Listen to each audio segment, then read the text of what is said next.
evening. It is April 28th, 2015, and this is the Joe Beam Show. Tonight we have a very special program in that we have a special guest, a gentleman, and we'll just call him Eric. No need to identify him beyond that, who wrote on our Save My Marriage Facebook group about the time that he left his wife, the path that he followed for a while, and why he decided to come back, how his wife forgave him, and how they're doing now. And we'll be talking to him in just a few minutes. We also hope to talk to you. When I have Eric on the telephone, you can also call in and ask him questions or make comments. Ask him about what to do about your situation if you think that's a worthwhile question to ask him, or why he thought a certain thing, or how everything affected him.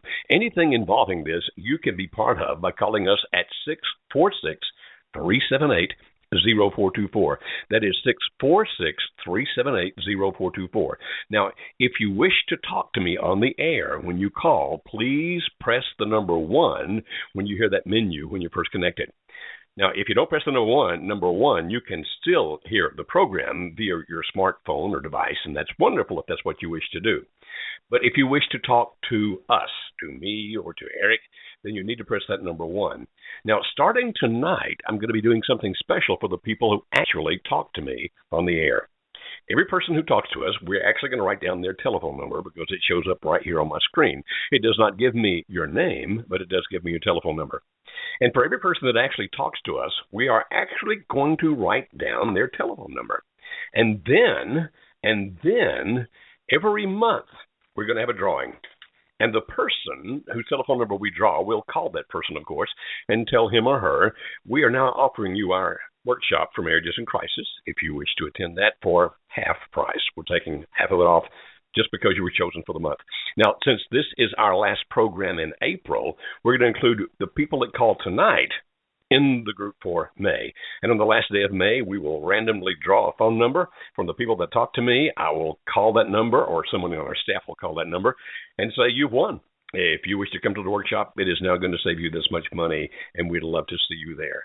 Now, I believe that the person I'm about to go to now is Eric. Let's find out if it is. Eric, is this you? Hello, Eric. Are you there? All righty. I'm going to put that person back on hold. I'm not sure if that was Eric or somebody else. We have a call here from area code 410. Can you hear me?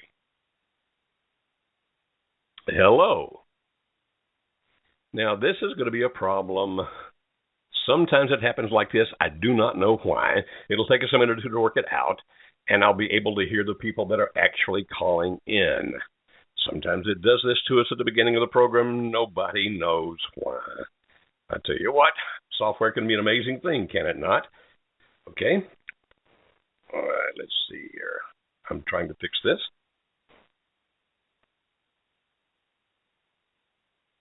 Okay, I'm going to try it again now. See if this fixed anything at all. This is a caller from area code 713. Hello, are you there? Yes, I'm here, Joe. Can you hear me? Yes, I can. Hi. Are you calling for Eric, or are you calling to ask me a direct question? Well, I'm not really sure because I apologize. I didn't hear exactly what Eric was on for, so but certainly if he can help, I'm looking for direction. Okay. Thanks for taking my call to the both of you. Okay, well, just a moment, if you will, and I'm happy to take your call. Eric, I'm not sure which caller you are out there. So, Eric, if you possibly could, please send me an email to askjoe@marriagehelper.com. That's askjoe@marriagehelper.com, and tell me which of these telephone numbers belongs to you, so I can actually I can talk to you, okay? And that way I can put Eric on as well. In the meantime, you and I will talk. Now, what's your question that you'll ask for tonight? Well, I also sent an email, so I hope that I'm not duplicating efforts, but I was concerned I wouldn't get through, but I'm glad I did. My husband and I, we've been married for 27 years. We're both 49. We have 2 children. Our youngest is 19. Our oldest is 27. And very recently, my worst fears were confirmed. Basically, he finally confided or admitted that he's been in a long-term affair for the last 5 years. And this happened on February 14th of this year. Wow. And when I found out and confronted him, I threatened to leave. And even though I didn't want to, I was going to. But then he said that he didn't want me to, that he wanted to work things out. And he behaved, with repentance. And he made promises that he wanted to be completely transparent, and he didn't like the way he was living, and he wanted to make changes, and that he promised, he said he would even go to therapy. And so since I didn't want to leave, I believed him, and I stayed. But since then, nothing's changed. And so I guess my question is, I've been behaving as the Bible instructs us to just be kind with a gentle spirit and be patient and loving. But now I'm just getting the feeling that I'm being manipulated still again, and that he's lying. He has not broken off the relationship with her. They work together. He has his own company, and so he fears the company will fail without her. And so it was kind of an unspoken promise that once they finished this one big job they were on, that he would sever ties. But that hasn't happened, and since then he's kind of been, when he shares about his work, he sort of implies, more jobs are coming and things like that. So I'm beginning to not have faith that he really means that at all. But I'm very confused because he's loving. We hug hello and goodbye, and we kiss hello and goodbye, and we enjoy each other's company, and it all seems a little bit forced, and there's obviously, a big pink elephant in the room. And okay. I fear that my behavior is I feel like I'm losing myself in all this now, and I feel like I'm losing respect for myself, and I fear that the way I'm behaving is no longer working, and I don't know what to do. I don't blame you one bit for feeling that. Obviously, when somebody has done something to violate the trust in a relationship, such as being involved with another person, when that person says, okay, what I want to do is work it out, like your husband, okay, I was involved, I should not have been, we need to work it out. I don't know of any way to make this work as long as they are still working together. Now, sometimes people just say to me, like what your husband said to you, I need her. She's very vital to my business. She helps me make money. When people actually say that to me, I ask them the question, which is more important to you, your marriage and your family or your money? Because you are never going to have any peace as long as she works there. Is that correct? No, absolutely. That's correct, yes. And so somewhere along the line, and of course I cannot tell you what to do. I can only suggest what you should do. But somewhere along the line, what I think you're going to have to do is draw some boundaries. And what that means is you say, look, these are some conditions, these are criteria. Sometimes we refer to them as being contracts. Where you write a contract, it's not legally binding, but it is binding between the two of you, emotionally and spiritually and every other way.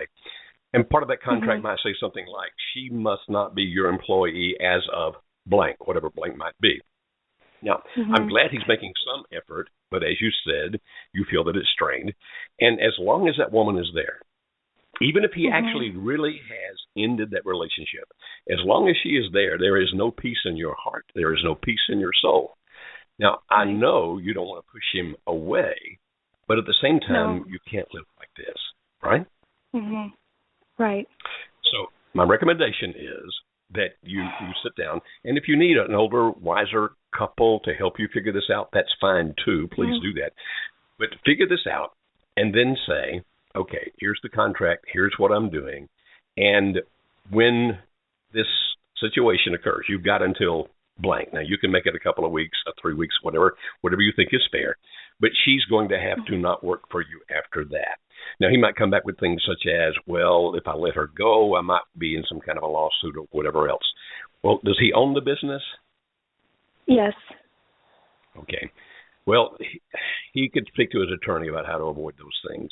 And good business people do have attorneys, and he can say, look, how do I do this without causing any kind of a lawsuit and those kinds of things? But for the sake of my marriage, what I really, really need to do is to make sure that my relationship with my wife, it's the most important thing, and that means I'm going to have to end this relationship with this employee. Now, you are worth more than money, are you not? I would hope he feels that way. Yes, I am. I feel that way. Yes. You're more I'm important not than money. sure about him. Well, I guess it's time to find out. I have been in situations in life where I had a lot of money. I have been in situations in life where I had no money.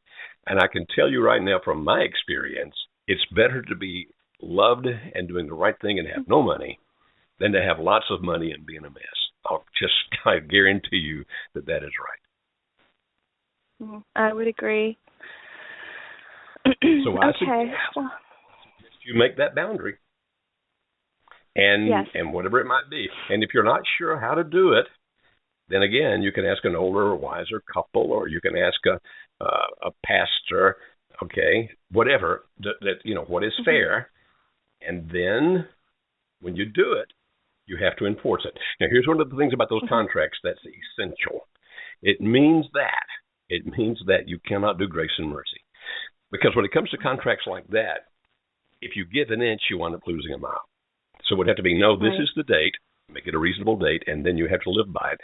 Therefore, you also have to build in some kind of a consequence. So if he says, I am not going to do it, then your reply will be, well, in that case, this is the consequence that's going to occur. And I'm not doing that trying to get your marriage to end. I'm suggesting this so that you can make your marriage what it needs to be. Okay? Well, I wish you well. I hope that really works out for you, okay? Thank you. Thank you very much. And thank you for calling. And now I believe we have finally figured out which one of these callers is Eric. Eric, is that you? Yes, sir. Okay. I'm so sorry. A miscommunication on my part, so please forgive me. I should have asked you what your telephone number was because we have, at this point, over 30 callers waiting to speak to us. And I didn't know which one was you, my friend. So before we start talking to some of the callers, can you give us, first of all, the short version, the brief version of what happened? Yeah, as best I can. This has been about a 1.5-year process for us. Late 2013, I had an affair that was born from many excuses. They were reasons at the time, but looking back, they were excuses. And when I told my wife about it, she forgave me, and we tried to work it out. I was not ready to, so I actually ended up leaving. We ended up living about 18 hours away from each other. I continued the affair, and then when that one's done, I started another affair, and that one was more of a relationship type deal than just a fling. And finally, I woke up one day and just kind of slapped myself in the face and said, "This is not what I want to be doing with my life." And I mean, the thing was, in that time, I'd actually done really well for myself. I had a great job. I was back in shape. I lost about 40, maybe 50 pounds, and was doing well for myself. But those things were an effort, I believe, to fill a hole in my life that was left by my wife and kid. And I just realized that issue was never going to be resolved until I was back with my family. And so I made a conscious effort to move back across the United States and try to reconcile these issues. That's an awesome story, Eric. Let me ask you a couple of questions, if I may. And then we have callers waiting to ask you questions as well, I think. So we'll get to them. But right now, let me just do it this way. What did you feel toward this affair partner that you got involved with? Was it a deep emotional contact, or was it primarily sex?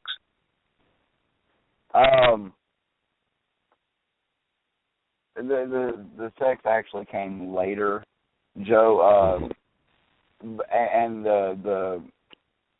I say I set myself up because I had close contact with this person. And when I say close contact, I mean close personal contact, as in we spent several hours a week working by ourselves with really no oversight. That was mistake number one on my part for not guarding myself that way. What was mistake number two? But on the other hand, while I never really discussed my family life, I knew about my family life, and my wife and I were having some real issues. I won't say they were problems. I made them problems, but they were just issues that I believe occurs in every marriage. And it kind of hit us really hard because we had moved across the country, and we had dismantled our support group, had failed to make a new one.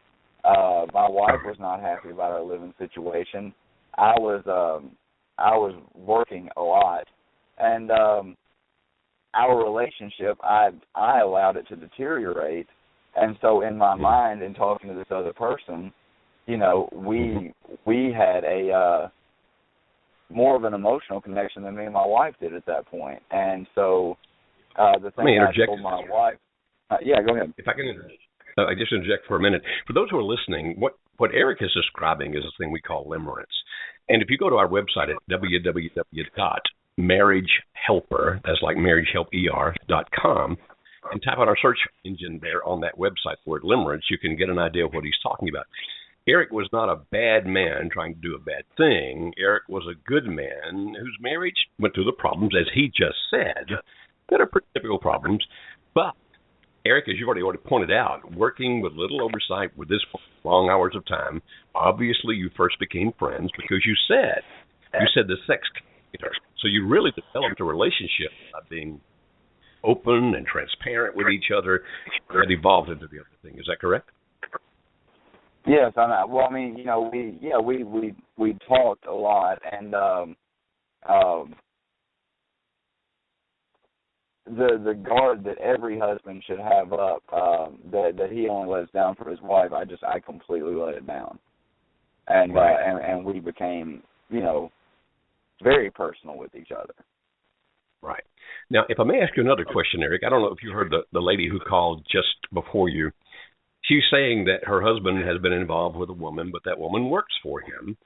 And now that the husband's saying, I want to salvage the marriage, we'll work things out, he continues to have that woman working at his place. Now, he owns it, but working there. Based on your experience, if you were sitting over coffee talking to that woman's husband, what would you tell him?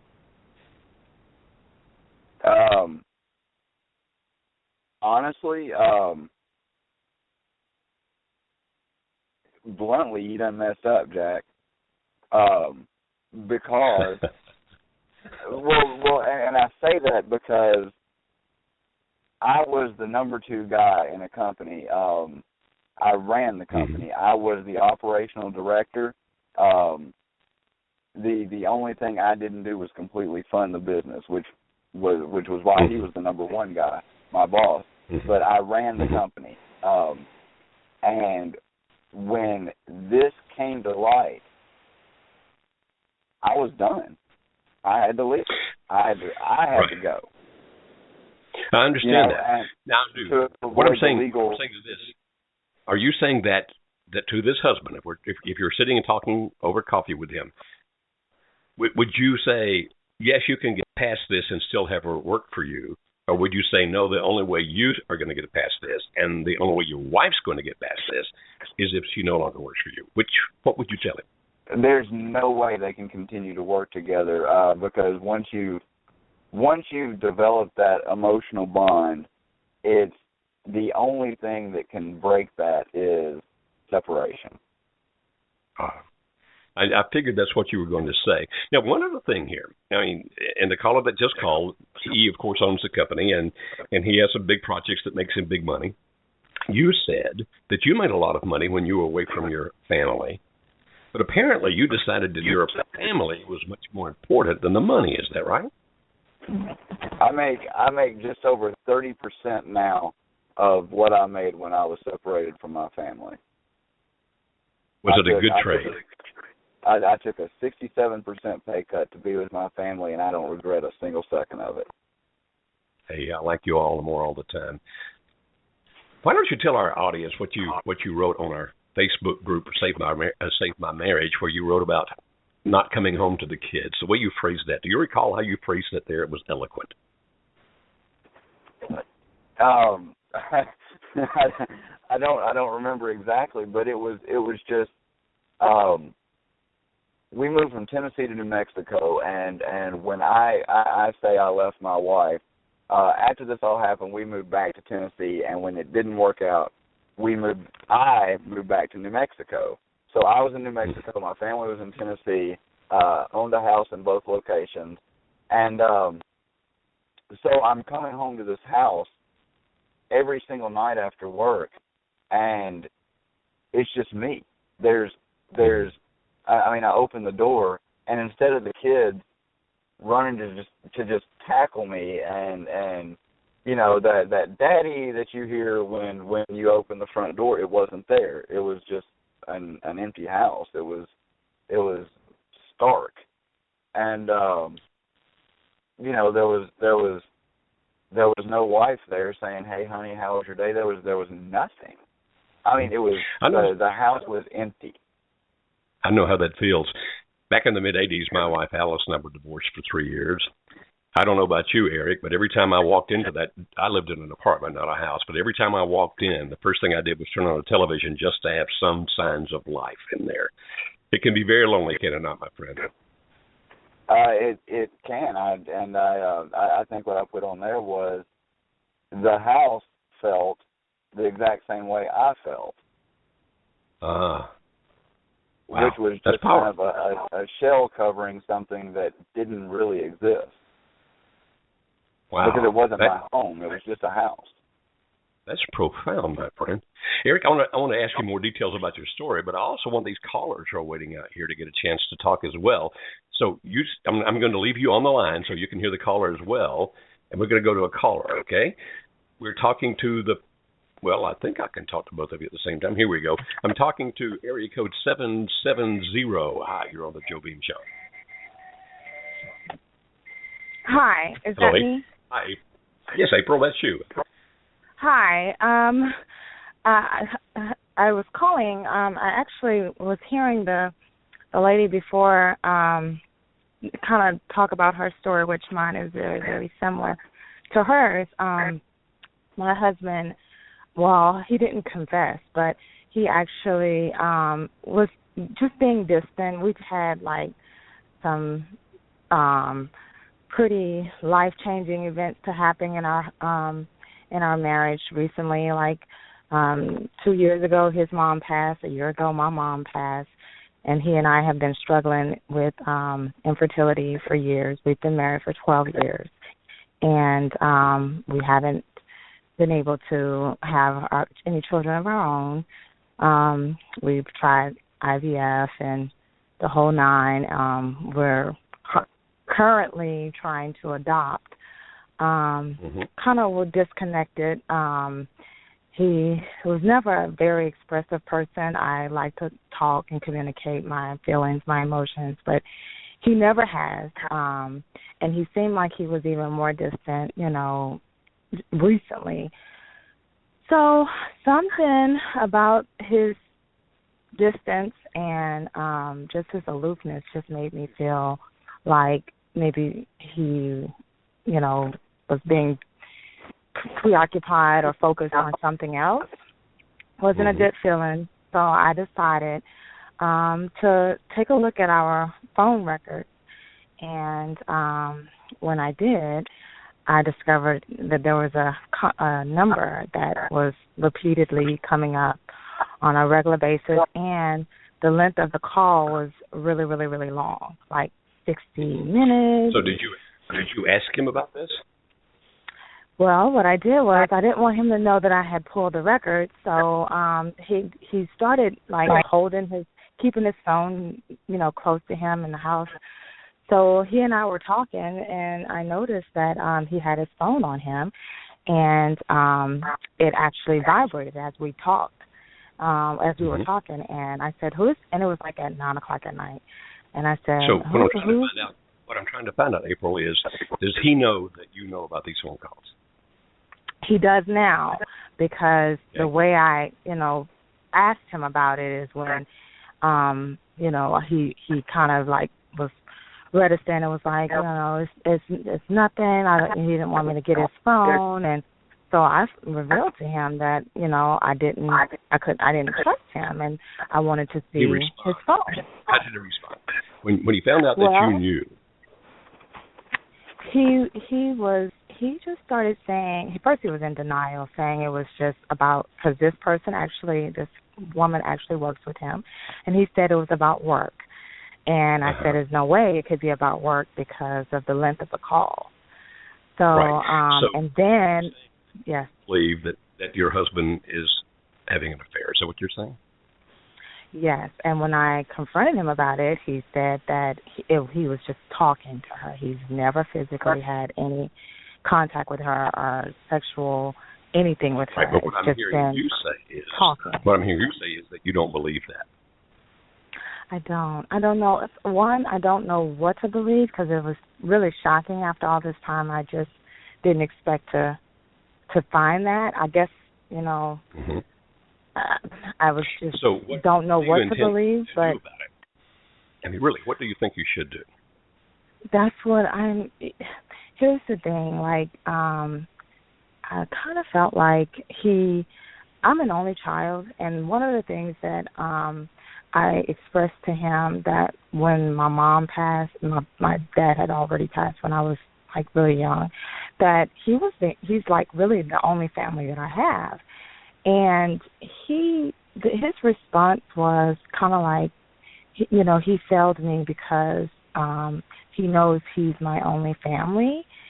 So it almost like he was saying out of obligation to me, like he wanted to make the marriage work. That's what he didn't say that, but that's kind of the way I picked up on it. Like perhaps he may not be happy, or or maybe speaking something else. Are you confident enough that he's having an affair that you're willing to draw a line in the sand? I am. I can't. I just can't be in a marriage where I don't trust my husband. And like I said, he's it. Okay. The only way to deal with that I know of, and I'm certainly not the know-all, be-all. I mean, I can just tell you what I've learned, and you have to make your own decision. But the only way I know of to deal with that is that you actually make some boundaries. And a boundary might be something like, okay, what's going to happen is I've got to be able to see your phone, everything on it. I've got to be able to see your Facebook page and everything on it, et cetera, et cetera. In other words, if I'm going to be able to trust you that you really want to make this marriage work, for the next 6 months, I need you to be exceptionally transparent, even to the point where it might feel burdensome to you, because in that transparency, I can find my comfort. Are you strong enough emotionally to make that kind of a demand? I am, but I'm just wondering if I'm strong enough to follow through if it doesn't result. It's a good thing to say, because if you don't follow through, it'll actually work against you. So you're right about that. Don't start it unless you're absolutely convinced you're going to finish it. But what I'm hearing you say right now is that you are miserable, that you don't feel trust at all, you wonder what in the world's going on, and you know you can't live like that forever, right? Right. Right. My heart breaks for you. It really does. If this man loves you, and I truly hope he does, if he loves you, then he should be willing to live by some boundaries for the next 6 months that would restore your trust in him. Now, you can't expect him to live like that forever, because nobody wants to feel like everything they do is being checked on. But you can do that kind of thing for several months. So for him to show you that you can trust him. And I don't know any other way to do this. If there is, you'll have to find somebody wiser than I.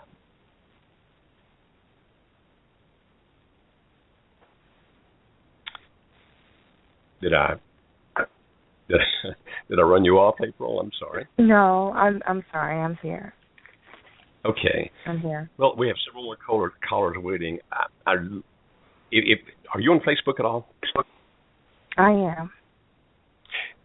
Are you a member of our Save My Marriage Facebook group? No, I'm not. If you will, just a suggestion, if you will, join that group. Join our Save My Marriage Facebook group.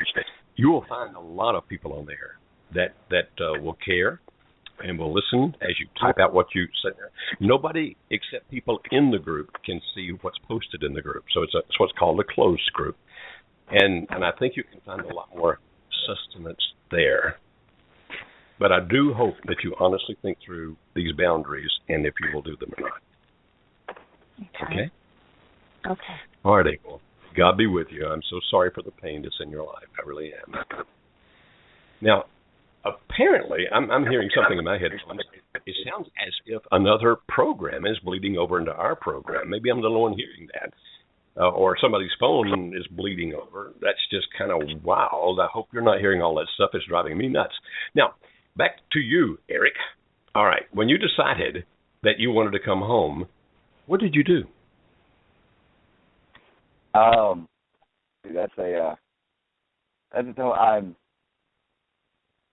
I told my wife first and foremost that I wanted to come home, and she of course didn't believe me. And you'd been gone how long at that point, Eric? At that point, I had been out of the house roughly 5 months. Okay.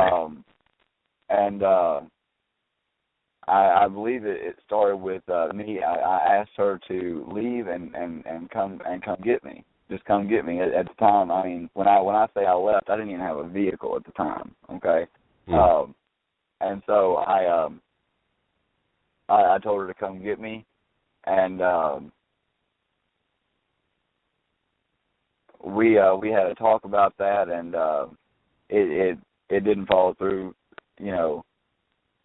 so well. So but me at that time, I once again, told my wife, well,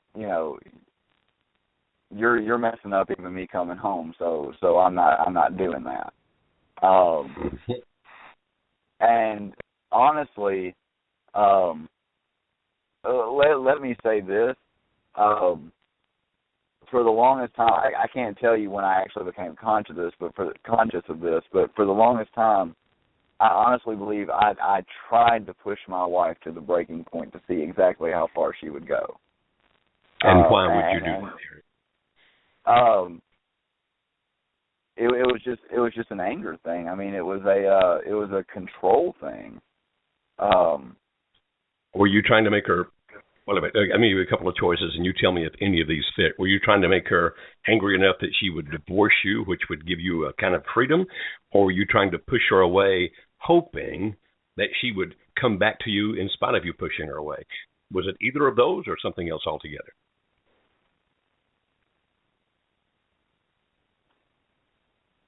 From my rationale, and again,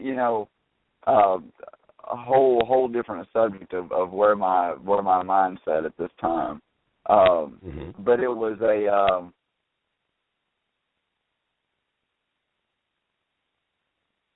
the reason I'm asking when I started the affair, it was a feeling of for me and my wife on my side, a feeling of being suppressed or oppressed by my marriage and the fact that we have 4 children.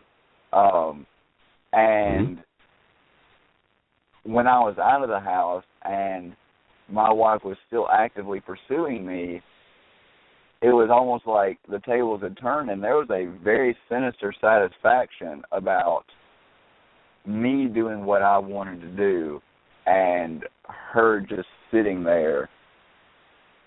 And so whenever she failed to come to my rationale, which, like I say, was jacked up to begin with, but whenever she failed to come to my side of the fence, shall we say, I just let her have it, and it was it was a complete dominance thing. I dominate this. I dominate the relationship. I dominate your life. I am the one in control here, not you. I appreciate your total frankness about this. I mean, this is the kind of thing that most guys would never admit. So thank you very much for the transparency. Now, you said that you did that when she pursued you. Did that make it easier to be mean when she was pursuing you? Yes. Mm-hmm. Yes, it did, because she was still vulnerable. Mm-hmm. And so you were still angry about some of the marriage issues. Plus, I'm assuming, you say you were, quote, jacked up, end quote. What you're telling us is that you weren't thinking like you think now. But in that process, that being jacked up, that being all messed up inside the head, you said, and I want to make sure I got this right, that you had some perverse pleasure in hurting her then. I understand that. I did the same thing to Alice back in those days. Did you ever doubt your own sanity, or ever doubt your own, that at heart, whether you were evil or not during that process? Yes. Yes. I did too. Many, many times. I did too. Now, for those guys out there, or the gals that have left your spouse and have been doing those kinds of things to your spouse, listen to Eric. He is being tremendously transparent. And again, Eric, I commend you. This takes a lot of courage on your part, my friend. He is being absolutely transparent that he felt these kinds of things and that he treated his wife that way. And if you are doing that and you're thinking, okay, that just proves that I am evil, listen to Eric and hopefully listen to me. What you're doing is not good. It's a bad thing. But a lot of it's because of the fact of the confusion in your head. It doesn't mean at heart you're a bad person. And hopefully you will come back to your senses like Eric did and work all this out. Now, the second point before I go back and ask Eric more questions, and that's this. If you're the person who is being abandoned, when you whine, plead, beg, pursue, those kinds of things, you make yourself weaker. And rather than getting a sympathetic response, it's amazing that quite often you get this angry response that Eric's describing. Eric, I'm just amazed that you're this honest with these people who are listening. I hope they're hearing you and hearing you well.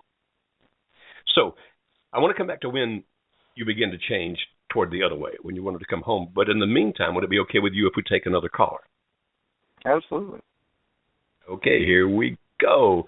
We are now talking to area code 407. Welcome to the Joe Beam Show.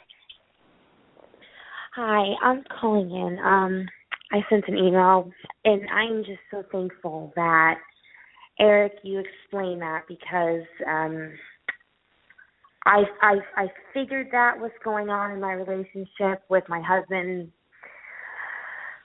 And he's told me many times, even when we were married, just to get a rise out of me, just to get me upset. But I emailed in, long story short, my husband's in an affair. The woman is 20 years older than us. She knows very well who I am. I actually taught her son last year, and I'm a teacher. I taught her son last year, 3rd grade. Coworker of his. I was under the suspicion. I checked the phone records. He left the home back in July. A few months later, he came back in November. We all went on a family vacation. Everything was going great. One day, he just was sitting on the couch. After he had came home, and, the kids were so excited that Daddy was finally home and he was never going to leave again. He just flat out told me, "You shouldn't love me. I'm not good enough for you." And I said, "What are you talking about?" And he said, "I'm not in love with you. I'm in love with her." And, it's been very difficult. The whole family has been siding with me, his sister, his mom, and, just out of a, moral support and just religious perspective, we just, his family, raised him differently than how he's acting. He left again back in February, and he's now living with her. What's difficult is he's just 5 minutes down the road. He barely comes and sees the kids, barely calls, barely anything, and it's been difficult. And, I'm standing for my marriage, and I've already forgiven him in my heart and her. And it's even harder because I have to see her son every day, which I know he's innocent in all this, but it's just a constant reminder of everything that's going on.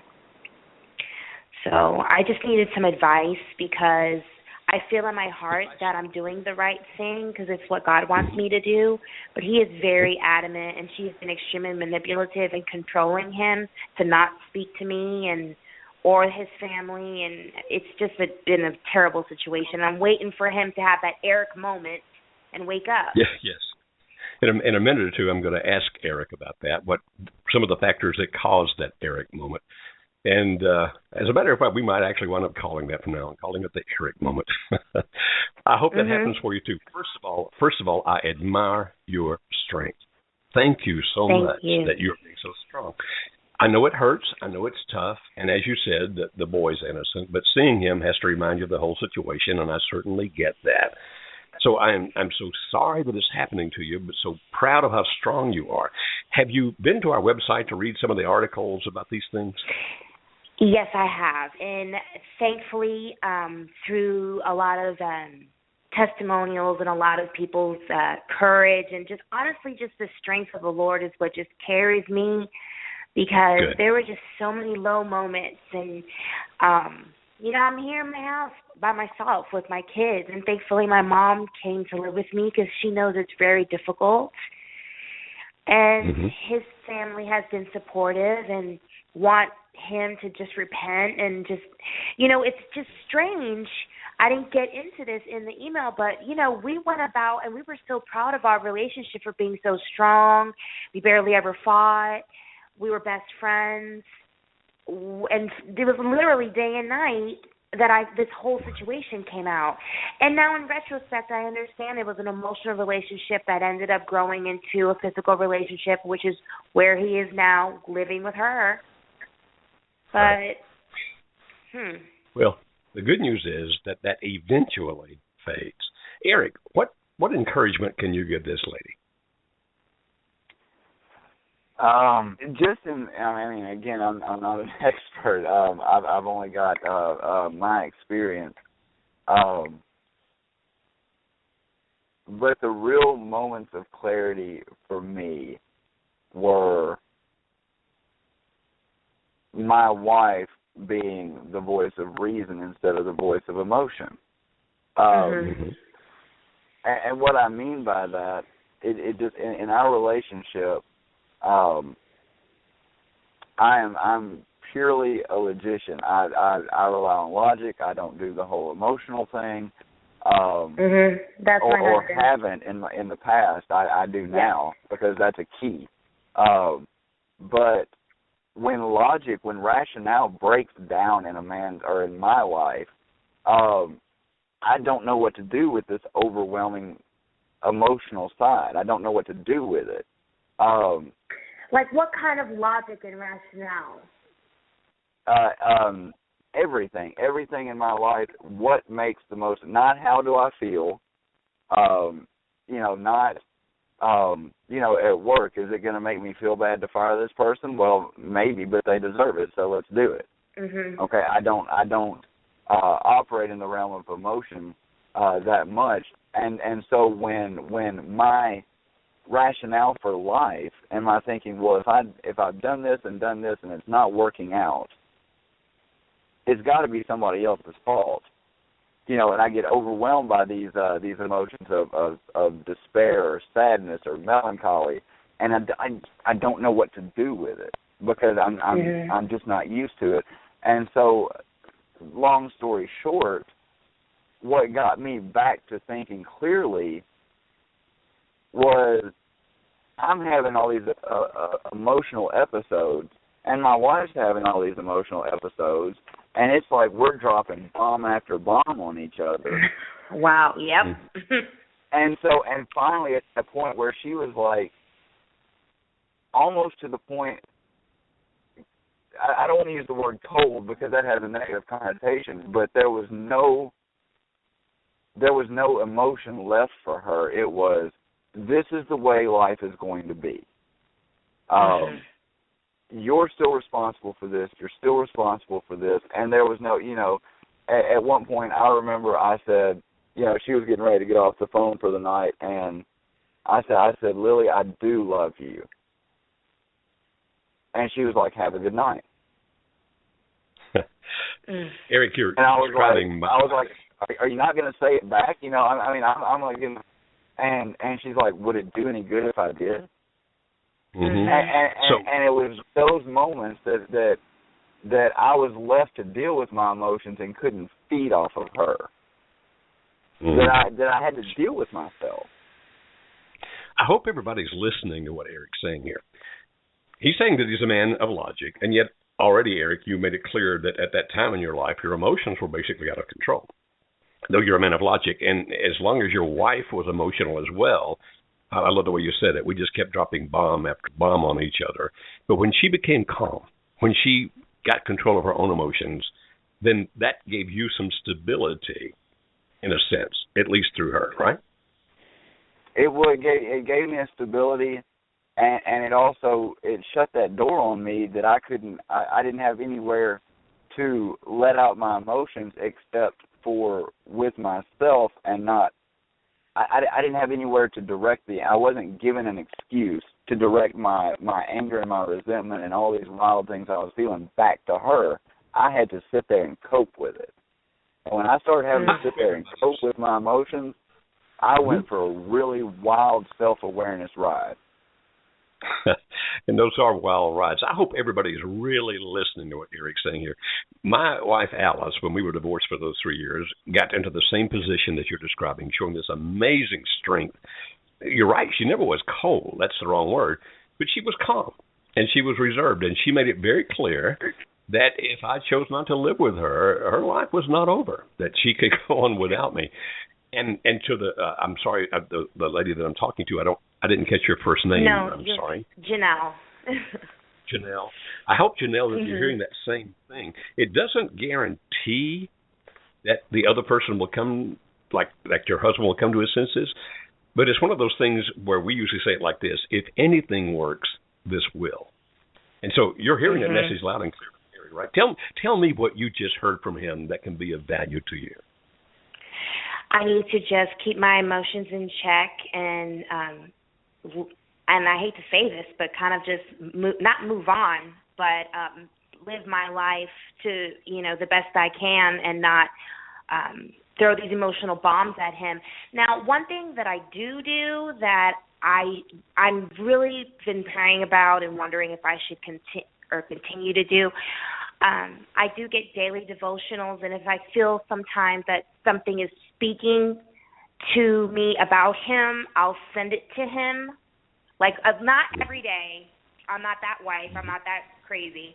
But I send it like once every 2 weeks or once a month or something like that, just to kind of let him know that I do care about him. Should I stop doing that? I think that what you do there, Janelle, is that you be very careful about what you send.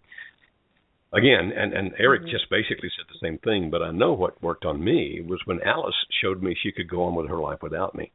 And that's when people become more attractive to you. You know what I'm saying? They become more attractive when you know that they're not whining, pleading, begging, and waiting for you. As long as you know you can come back no matter what you do, because the other person appears to be, well, quote, desperate, end quote, to have you back, not only does it give you the ability to do whatever you want to do, but as Eric said, it actually brings anger out in you toward the other person. Yeah, because I see that. Okay. Well, you understand that, and I really, really wish you will. Are you a part of our Facebook group? No, I don't do a whole lot of social media and stuff like that. But I do visit your website. You don't have to be. If ever you do join Facebook, then remember we have a group called Save My Marriage. It's a closed group, which means that only people who are members of the group can see what other people post. But if you ever want to come there for just some moral support and people to pray for you and be on your side, we're right at 700 in that group now. It's not very old at all, but already 700 people in there really taking care of each other. Janelle, thank you so much for calling. I pray for your strength and that you figure out how to do what you can do for you, because that'll be the best thing to do for him too. Thank you so much. I appreciate you both. God bless. Thank you. Hey, Eric, you're doing pretty good at this, my buddy. You're being open and transparent, and that's what people need. They need to hear real people talking about real life, and that's exactly what you're doing, my friend. Now, we're kind of running out of time here, so I'm going to probably not take another caller. Well, I may. Let me go ahead and tell people this again. Our telephone number is 646-378-0424. That's 646-378-0424. And anybody who actually talks to us on the air, I write down your number. And on the last day of the month, we're going to choose one of those telephone numbers. We're going to draw it at random, and then we're going to give that person half off on our workshop for Marriages in Trouble if that person wants it. Now, because this is the last day, last program we'll be doing in April, we're going to put the calls tonight into the May bunch. And so on the last day of May, I'll make that drawing randomly, or some of our folks will at least. And if you're the one who is drawn, one of our team will call your number and tell you that we're giving you a half off on the workshop if you wish to come to it. And that's a pretty good deal. But you've got to talk to us on the air to be able to do that. So our telephone number again is 646-378-0424. And if you call and wish to talk to us, remember that you must press the number 1 when you first hear the menu after you make contact with us. Otherwise, you can just be out there and listen, which is fine. We're happy to have you listening up there. But if you choose to talk to us, that's the way you go. Eric, I'm going to squeeze in one quick call before I end up with you, okay? That be all right? Yes, sir. Okay. Area code 509. Welcome to the Joe Beam Show. Hi. Hello. Thank you so much for taking my first call. name, please. Okay, great. Mary. Just give me a first name we can call you. Mary? Okay. Mary. How can we help you? It's not Mary. I'm hearing this wrong, right? Yes, Mary. So Okay. my husband and I have been married for 10 years, and for the last 6 years we've been involved in a business that has literally just strained our family and our marriage, and just, crisis after crisis after crisis. And we finally were able to get out of the business in December, and things were basically getting ready to slow down, and where we could, enjoy our kids and enjoy our family. And we bought a house, which my husband was the one that decided he wanted to do that. And 2 weeks after we moved in, on Easter, he sat me down and said, I'm not happy, and I think we need some time apart. And so he left. He's been gone for a couple of weeks now, and I'm not sure exactly what's happening, but I do think that the stress and the hardships that we've been through have taken a toll on him. And I think that he was maybe feeling he's not really communicating with me, but through prayer, I'm feeling that, some of the major problems are that he wasn't feeling as much respect and acceptance as he needed. And right now, with the way he's acting, I'm having a hard time, feeling respect for him, because what he's doing, in my eyes feels so cowardly, and I, obviously have a lot of emotions with that. But I want to, like you've said before, I want to, carry on with my life, not move on, but carry on, in the way that I need to, and show him also respect and acceptance. I was wondering if you could give me some ideas of, maybe specific, because right now the only things that we are talking about when he calls are the kids and his job. He'll talk to me, but I don't even know what else to talk to him about. So. Okay, Mary, maybe I just missed it, but did he give you a reason for leaving? He said that he felt like, things just never change. And I guess during the time that we've owned the business, my husband's dyslexic, and he has some insecurities as far as, providing, and I'm very academic, and so some of those things come way easier to me than to him. So I think, during the time that we had the business, a lot of times he would, start to, he would be irresponsible with something, and, for the fear of having the whole business go under, I would kind of start to pick up the slack on that thing. And after a pattern of that, I think he feels like I don't trust his opinions, and I'm not Right. So I If think may it's speak, some insecurities that he had before, but I think he feels that right. I don't Right. respect him. I understand. Interestingly, Mary, when you look at the scholarly research about why people divorce, if you were to synthesize all that research, which John Gottman, actually, who is a guru in marriage research, actually did synthesize it, he found that people who want out of a marriage typically want out for one of three reasons. They feel unloved, or they feel disliked, or they feel disrespected. Now, I know that you didn't intend to disrespect him, and that when you stepped in, you did it because you felt like it was the thing to do, right? Right, exactly. I understand that. What we regularly point out to people is that your motivation is not as important as what the other person hears. In other words, if your motivation is good, but the other person hears it as a bad thing or some kind of a put down or whatever, it still affects them that way no matter how good your motivation might have been. And so the situation you're describing, I would think, as far as you know, there's no other woman, right? No, when I asked him, I can usually tell when he's lying. I asked him point blank, and I feel that he was 100% honest when he said no. Good. I hope that's the case. Then you've got a good shot at this one, Mary. What I'm saying is this. Without pressing and pushing, as you've heard Eric talk about, that's not a good thing. As you have interactions with him, listen to him. And maybe you ask him some open-ended questions, not questions that he feels he's being pressured about, like, why did you leave me? But questions like, well, what's your day going to be like tomorrow? Just not idle, that's the wrong word, but calm conversation to allow him to start listening, or start talking, and you start listening. And in that, you build him up as much as you honestly can. If you do it hypocritically, he'll know that and he'll react negatively to it. But I don't think you're the kind of person who would do anything hypocritical just listening to you.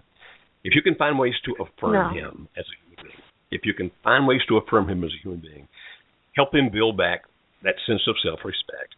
And it's tough on a guy. It's tough on a guy when a guy feels like I didn't do it as well, and my wife needed to step in and do it for me. I mean, it's that male ego thing that all of us guys have.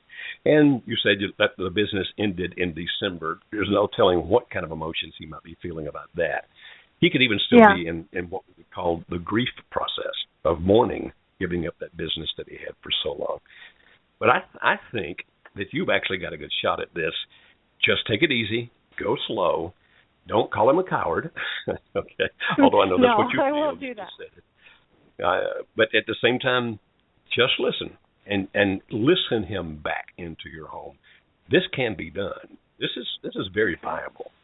You sound to me like a what very about? person. I mean, I want to try to get him to come to the workshop with me, but he He'd says he does not want to try anything. Like, he won't go to counseling and he won't listen to anybody. And I think he's got a lot of hurt feelings, but I think maybe he feels like it's showing weakness to talk about those feelings, and I think what he would prefer to do is retreat, like escape. And I think he feels like, if he pulls away from the situation, those feelings will, even themselves out. I'm sure that's how he feels. So I'm wondering, I'm not at the point where I'm willing to say, I'll give you a divorce if you will come with me, but I don't really know what other leverage to use. Do you have some suggestions on that? Sure. The kids. How old are your children? 6, 4, 1. There you go. Just say, look, whatever turns out, if you wind up divorcing or whatever, for the sake of our children, we need to know how to communicate in ways that are positive for us and for our family. And if you come to the workshop, you can give him my guarantee on this. I never try to twist anybody's arm to stay married that comes to the workshop. People make their own decisions. Now, 77% of the people who come to the workshop do work it out and stay together, and obviously that's why we exist. But we don't put any pressure on anybody because that always backfires. So you can give him my personal guarantee that we won't pressure him, twist his arm, and anything else, and that I'll guarantee you that those 3 days will help the two of you deal with your children better.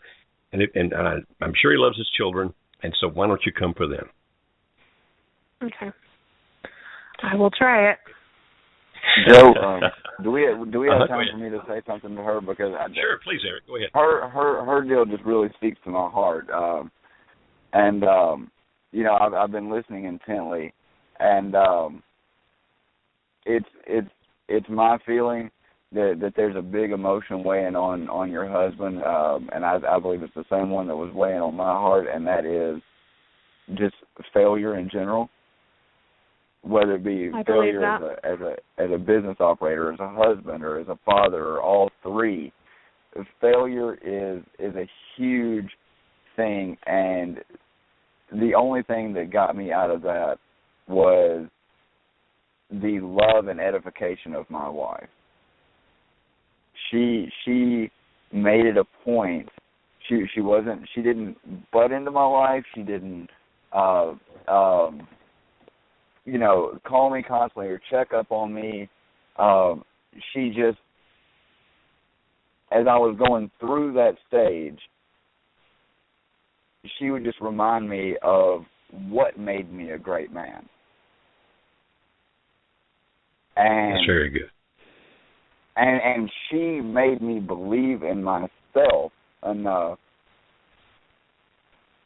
that I realized that's the whole reason we're married, is because we build each other up.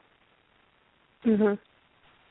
And so, by compliments or listening to you, or I'm sorry? What was she doing that was building you up? In the midst of all this, I would, when the kids came out to visit, which I didn't spend a whole lot of time because I was too busy chasing my tail, but I would take my son out to a movie or something, and she would tell me, Jacob's been talking about this nonstop for 2 days. He loves you so much, and he's so glad that you did that. He really looks up to you. Oh, wow. Okay, so now I'm in this position where my son loves it. It convicted me. It didn't make me feel guilty or shamed that I hadn't spent more time or that I walked out on him. It convicted me that I have a place in my son's life. There were times even when she would call me and say, "Hey, when are you getting paid again? The car note's due," and so on and so forth. And I would call and I'd say, "Well, look, let me just take care of that real quick. I just got paid yesterday," and she would just send me a text maybe a couple hours later that said, "Thank you for giving me the peace of mind that you took care of that." And I transformed from being this evil, nasty oppressor who has failed to make her happy, who has failed to make my kids happy, who has failed to hold down this wonderful job that I had, into, hey, this is what I do. I'm the provider. I'm the father. I am the oak tree in this forest of pine trees. And I felt, even at 18 hours away, I felt good about my relationship with my wife. Not in the sense that we were going through the struggles, but that, hey, I just got those little glimpses of what made us work all these years that we've been married. Very good. Very, very good. That good. makes a lot of sense, and it sounds very applicable, so thank you so much.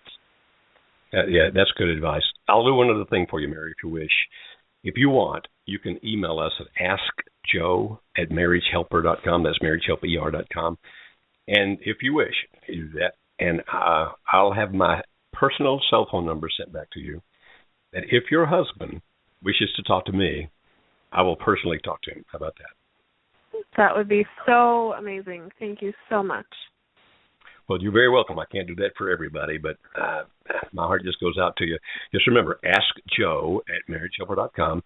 It doesn't come to me. It goes to somebody on our team. And just tell them, of course, that person is actually listening right now, so she knows what we're talking about. And you ask for it, she'll send you back my personal cell phone number for your husband to call me if he will. And I can promise him it'll be an intelligent conversation where I listen a lot. I'm not going to do anything to beat him up. I promise. Okay? Wonderful. Thank you so much, Joe. Thank you, Eric. Hey, Eric, you're pretty good at this. Let's take one more call. We're over time, but are you game? I'm game for as long as you're game, Joe. This is very important to me because I've read too much on the Save My Marriage, and I don't like to comment, I don't like to get involved, but there's just too much, and it's all the same. It's all the the deception of this world is so unoriginal, is what somebody put on that original post. It's so unoriginal that this stuff can be fixed if we just talk about it. That's a good idea. Let's go to this next caller here. This is area code 503. Hello, you're on the Joe Beam Show. Hello? Yes. I'm getting kind of hi. a lot of I hear the some feedback, static. so I better move away. Do I have to turn off the other phone? Get away from your computer. Move away from the computer, okay. yeah. I'll get away from it. Okay. Is that better? What's your first name, please? Yeah, sure. Very much. What's your first name, please? My name's Ann. Okay, Ann. Just need a name to call you by. How can we help you, Ann? I wanted to ask Eric a little bit more about something he said. I came on the call pretty late, so I didn't get to hear the beginning. But as I came on, I heard him talking about he saw himself as a house that was empty, something like that. Did he say that? Yes. Well, because when I was praying about what was going on with my husband, that's the picture I got, was like an empty house. And like there were roots growing up from the bottom, that were growing up to the top like a tree, but inside the house it was just empty. And it was like I didn't understand it, so I thought I would ask. I'm divorced. We had a big family together. I'm a stander. I pray for him every day. I'm not in contact with him right now, but I believe the Lord is leading me to continue to pray, so that's what I do. But I wanted to just ask Eric more about that, what he meant by that. Well, what I meant was, I don't know if you heard the scenario. We, me and my wife and my kids, we moved to New Mexico. We were out there for a period of time. When I had my affair, we decided to move back to Tennessee. I wasn't here very long, and I said, you know what, I'm going back. And so I did, and I went back to New Mexico. So I was, and we owned a house in Tennessee. We owned a house in New Mexico. So I moved back to that house. And so I was there, and literally, I'll just expound on it a little bit. All our furniture was here in Tennessee at the house here in Tennessee, and I had in a 4-bed, 3-bath house. I had the back bedroom, the master bedroom. All of my things fit in that bedroom, and probably filled up half of the bedroom. Okay. And so every day I would walk through the house to go to work or come home, and I'd walk through the house, and literally I was walking through an empty house. An empty house. There was nothing there. And that house was a perfect image of the way that I felt inside. That yes, there's a shell here, and it's fitting its function, but there's nothing inside of it. There's nothing there. It's just this housing that's basically keeping me alive and not giving me any sort of hope for the future, not giving me any sort of satisfaction to come home. When I open the door, where I've spent, the last 8 years at the time, the last 8 years of my life, having kids run up and grab my legs and almost knock me over as soon as I walk in the house. For my wife to get up and come into the living room, get up from her office and come into the living room and kiss me and ask me how my day was. I mean, I could literally see these things going on, but they were just illusions. And is that it made asking me about? so sad. And is this answering what you're asking about? Yeah. I think that's helping me understand. My husband must have been feeling what God was showing me about that emptiness. And it sounds like you were just at a low point of maybe realizing your need for God's intervention. Maybe is that, like I said, I missed some of the story, so. Well, that's what I I'm haven't. asking Eric about. Go ahead, Joe. I'm going to be asking Eric about that next, and because I'm in just a couple of minutes, this thing's going to kick me off air. Okay. So, Ann, thank you so much for calling. Thank you so much for calling. And if you don't mind, I'm just going to ask Eric a couple of questions now to wind up our time. Okay? Sure. No. Okay. Thank you so much too. Thank you. Okay. Thank you so much. Okay. Let's see. Okay, Eric. So, first of all, I want to thank you one more time. You have been eloquent, my friend, in describing the emotions that go with these things. You have been so courageously transparent, for which I'm extremely appreciative. But also, Eric, I want you to tell more about what finally, you were gone altogether, about 18 months? Is that correct? I was only gone, literally gone for about 6 months. The rest of this time was bouncing back and forth and not being honest with my wife and having the affair and just letting things deteriorate. Was there something specific that happened? Did you have like an encounter with God, or you just wake up one morning and think to yourself, what the heck am I doing? What changed, and when and how did it change? There were two different things. Now, I haven't mentioned God in this entire thing because I didn't want to alienate anybody who might not be there in their life. But for me now, I've been a Christian for the last 9 years or so, almost 10. So this happened to a good Christian man, okay, quote unquote.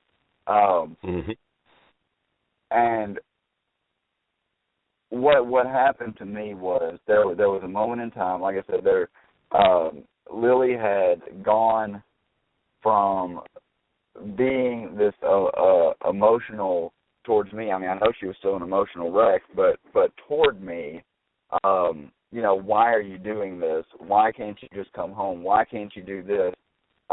To this resigned, calm, we're just talking about stuff. And there was a moment in time when we had one of those conversations that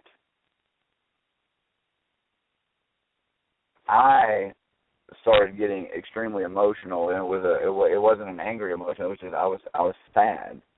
I was sad at the way life had progressed to that point, and instead of telling me, poor baby, things are going to get better, whatever it is that you want your mom to tell you when you stub your toe,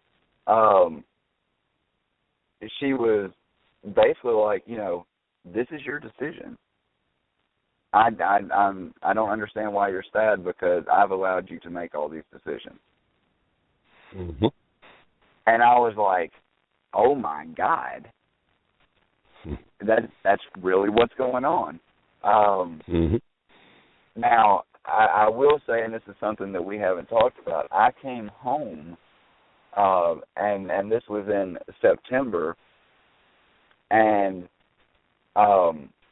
the last person that I had seen in New Mexico, the last person I'd had a relationship with in New Mexico, I continued to talk to her after I came back.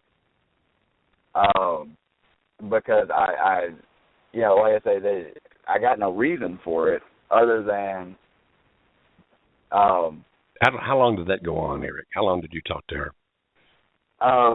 Probably about 6 weeks. Mm-hmm. Yeah. And then when so I came back at the beginning of September, and this was the end of October. As a matter of fact, it was 2 weeks before we actually went to your marriage helper in November of last year. I see. Mm-hmm. And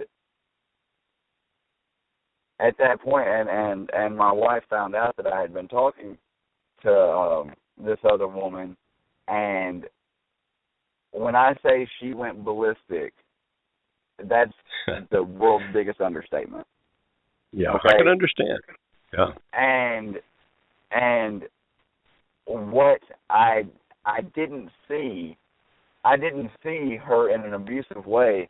I saw every ounce of just raw emotion, the hurt, the pain, the anger, the sadness, everything that she had been feeling for the last year just came out in one huge ball. And Joe, it terrified me. Mm-hmm. And that's a big statement for me to say. I mean, I was absolutely terrified. And at that point, she kicked me out. She said she was done, and I knew that she meant it. Right. That very night, I told the other woman, I'm never talking to you again. I'm not doing this. And in the 2 weeks leading up to the marriage helper there in not in Nashville, the other side of Nashville, I probably did more begging in that 2 weeks than I have my entire life to anybody. You realized what was important to you at that point, didn't you, my friend? Unfortunately, Eric, we're running out of time. So let me ask you a couple of very specific questions because our time is really, this thing actually cuts me off, okay? Number one, what would you say right now are in the shoes you were in when you were involved with this other person? If they're in the shoes I'm in, which is really why I wrote the post to begin with, if you think you're going to be happier by leaving your wife and family, that, my friend, is a lie. And you need to cope with your emotions instead of taking that road that says you can fix whatever's wrong with yourself, because that is also a lie. You are not in control of this situation as you think you are. Mm-hmm. You need to deal with your emotions and figure out why all this is going on. Very good, very good. Let me ask you one other question very quickly. What would you say to people who right now are in the situation your wife was in back then? What would you say to them? Pray. Don't give up hope. And above everything that you feel towards your spouse and all those emotions, it is important that you put your shoes on and live your life. Because if you don't, you will always be under the oppression of this circumstance. Right. Very good. Very good. And I'm assuming that you would recommend people coming to our workshop? Absolutely. I think I told you, Joe, this was the doorway that both my wife and I needed to figure out the emotional aspects of marriage that keep a man and a woman together as one flesh, as the Bible says. Eric, you are awesome, my friend. I'm so sorry for the pain that you went through, so sorry for the pain your wife and children went through, but so happy that you turned that around and that you came back to this good woman, and that I'm sure it did not make marriage perfect, because there is no perfect marriage, but it's obvious that you love her, and obviously she loves you. Maybe in a couple of weeks we can get her on, if she'll be willing to talk about why she accepted you back and how she can forgive you and those kinds of things. I'll send her a text about that if you don't mind. But Eric, we're running out of time. I just want to tell you again, thank you so very much. What last thing would you like to say, my friend? If I could say anything, the three things that I wake up with my mind every day, well, four things for me. I always try to do something to edify God. I always try to do something to edify myself.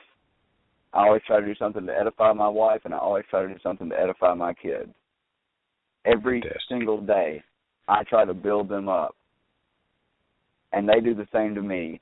because it's the only way this thing works is if we're constantly building each other up and creating those deep, mature emotions that allow this thing to last through the good and the bad. Eric, it is my honor to know you, my friend, and there are many people that you helped tonight. I mean, you'll never even know. I won't know. Well, when we get to heaven, maybe we'll find out. But you've done a lot of good tonight with your transparency and honesty, my friend. Thank you so very much. And so for Eric, our special guest, and for Joe Beam, I'm telling you all, have a very good night, and we'll see you next Tuesday at 9 o'clock.